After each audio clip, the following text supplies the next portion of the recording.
देवाधिदेव भगवान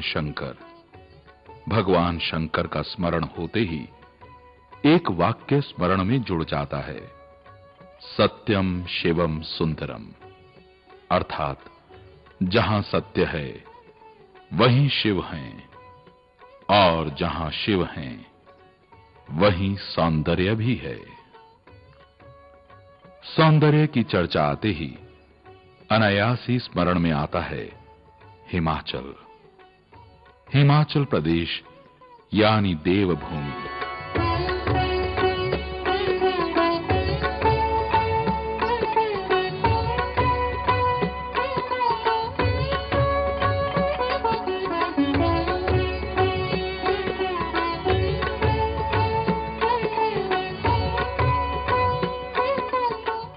हिमाचल प्रदेश अपनी गरिमा, सुंदरता और पवित्रता के कारण देवनगरी के नाम से भी विख्यात है।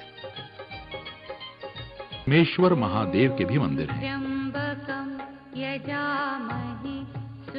कहते हिंदुस्तान के अंदर में ये धर्मराज जी का एक ही मंदिर है,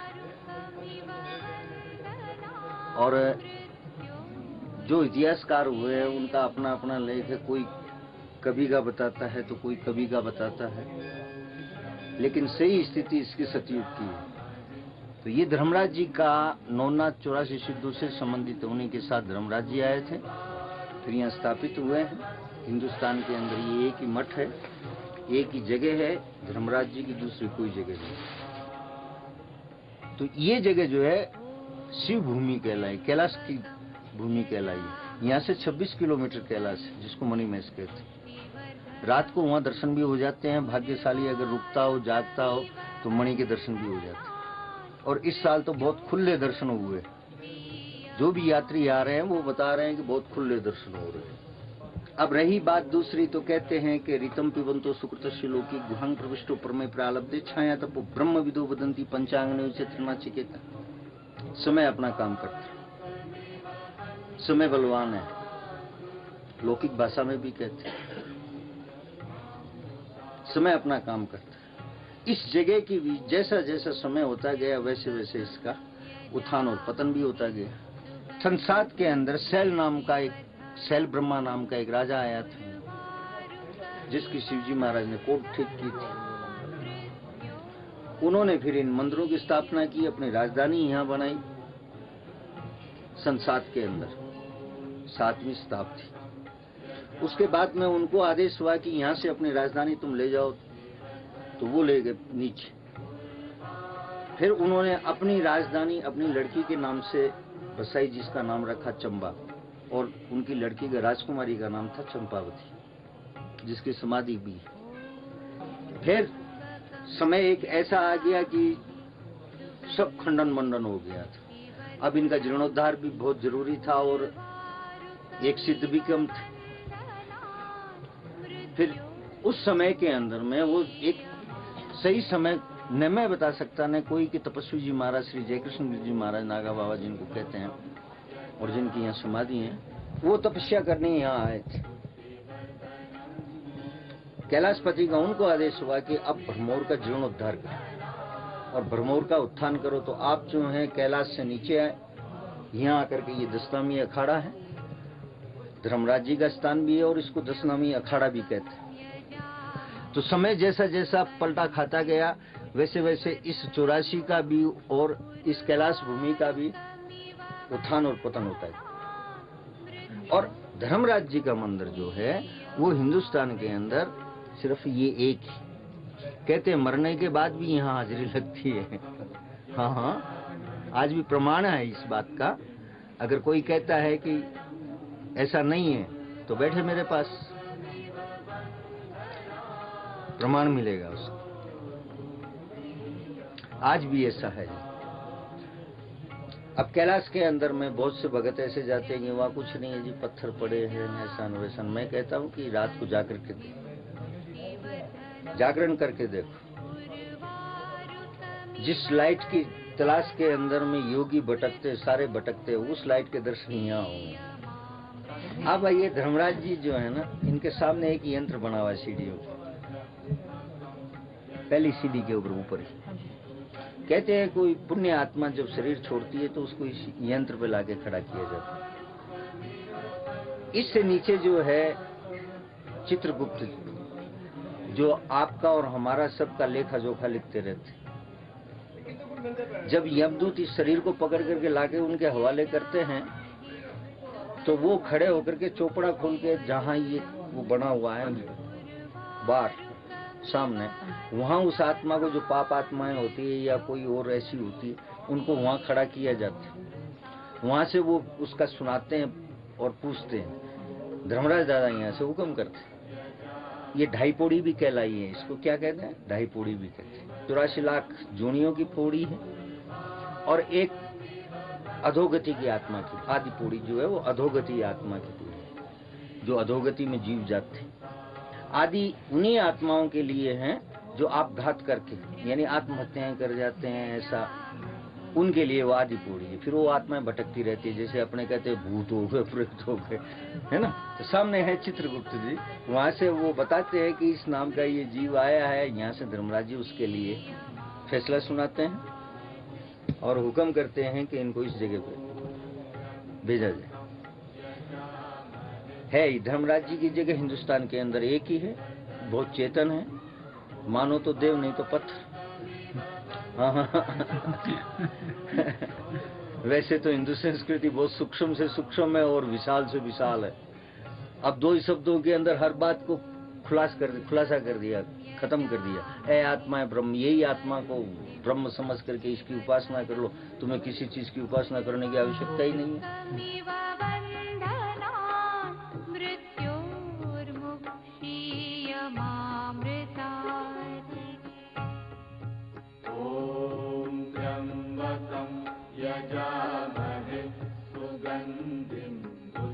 इसी 84 प्रांगण में पुरुष तपस्वी श्री जय कृष्ण गिरी जी की भी समाधि है।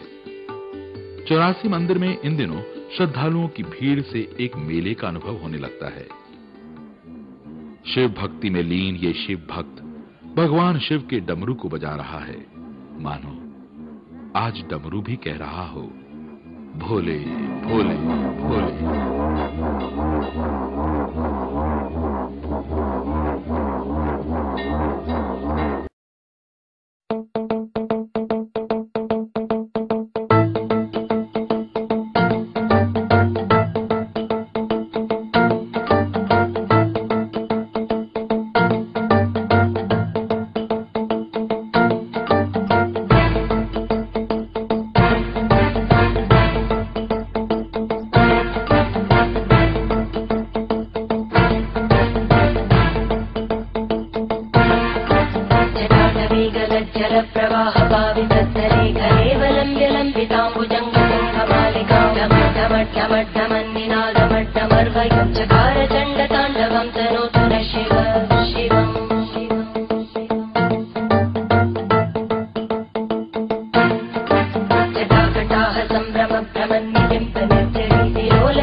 लोचन प्रवृत्य शेषलेख शेखर प्रसूल धूलितोरणी विधूसराङ्कृतीतं मृदङ्गराजमालया निबद्धजाटकूटक श्रियै चिराय जायतां चकोरबन्धुशेखर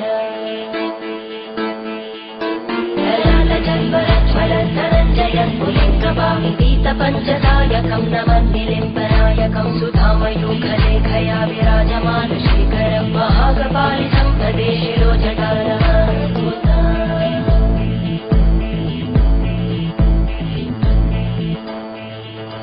करालभालवट्टिकादगद्दगद्दगज्ज्वलन्दरञ्जयाहुलीकृत प्रचण्ड पञ्चनायके हराधरेन्द्रनन्दिनी कुचाग्रचित्रपत्रकार कल्पनैकशिल्पिनी त्रिलोचने रतिर्ममा नवीनमेघमण्डली निरुद्ध दुर्धरः पुरद्भूनिशीतिनी समप्रबन्धबद्धकन्दर निलिम्बनिर्झरेधर तनोतु कृत्तिसिन्धुर कलानिधानबन्धुर श्रियं जगद्दुरन्धर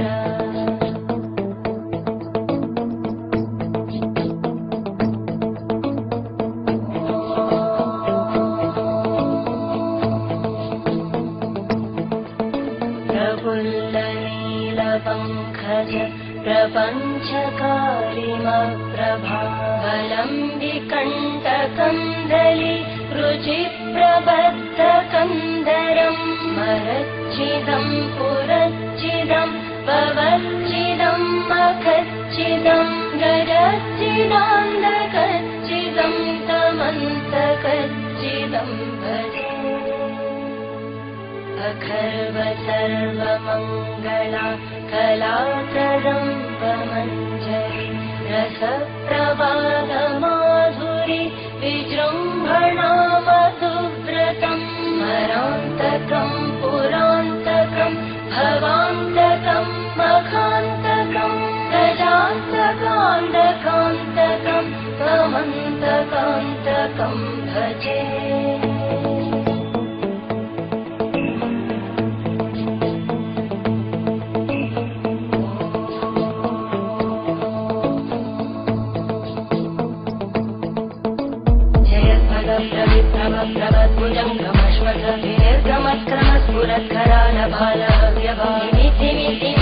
मृदङ्गतुङ्गमङ्गल परिक्रम प्रवर्तित प्रचण्ड ताण्डव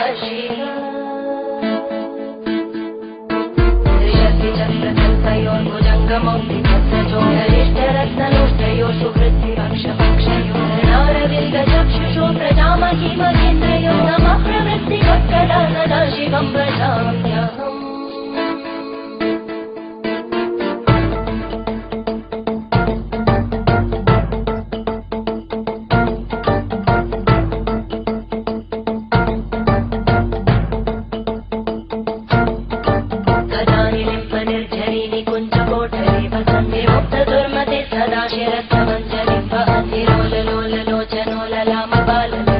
शिवेति मन्त्रमुच्चरन्